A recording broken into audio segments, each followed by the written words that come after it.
ভাই water wiring কি complete? জি ভাই, ওয়াটার ওয়ারিং কমপ্লিট। হ্যাঁ, এখন খালি আজকে চেক আপ দিব। পানি এখনো ছাড়ো নাই? না ভাই, আচ্ছা, এখানে জাম দেও নাই কেন?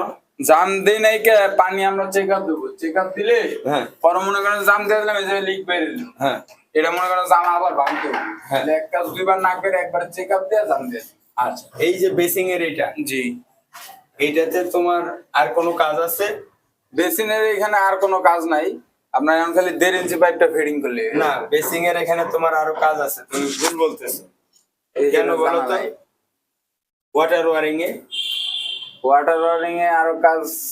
দেখো একটু ভালো করে খেয়াল করে, পরবর্তী যখন তুমি ফিনিশিং করতে যাইবা, কল টাইট দিতে যাইবা, তখন যদি কলের পয়েন্ট লড়াচড়া করে তখন কি হইব?